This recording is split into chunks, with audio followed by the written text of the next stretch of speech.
How to create pivot table in Excel. Hey everyone, welcome back to the channel. If you are new here, don't forget to hit the subscribe button and turn on the notification bell to not miss any updates. In today's video, I'll show you how to create a pivot table in Excel using a sample employee data set. Pivot tables are one of the most powerful tools in Excel for summarizing and analyzing data, and you can do it in just a few clicks. So let's dive right in. Open up your Excel file first. So I've already pasted a data set into Excel with columns like employee ID, name, department, role, salary, and location. You can see you can use any of the data set, but it's important that every column has a proper header. Now, to insert the pivot table, you need to insert another sheet and then go to insert on top of the ribbon bar beside home. You'll see pivot table there. Tap on it.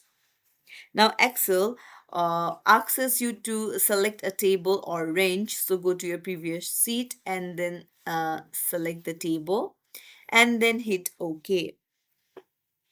Now, first let's start by finding the average salary by department. On the right side, you'll see pivot table fields.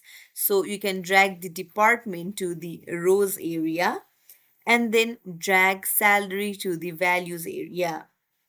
Now, by default, Excel shows the sum of salary. So to change this, you will need to click on the sum of salary option. Just right click on it and you can see summarize values by and then change it to average. So now you can see that we have the average salary for each department. Now let's create a second pivot table for headcount by location. So for that you will need to drag location to the row section and the employee ID to the value section.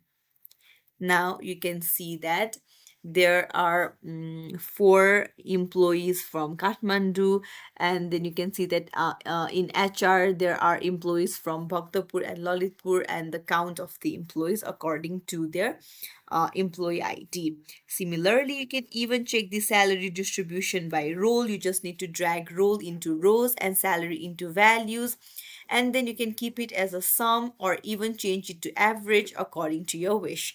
This will help you quickly compare roles and spot differences.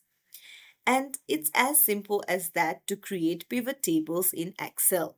If you found this tutorial helpful, don't forget to like and subscribe to our channel for more tips and tricks. Thank you for watching.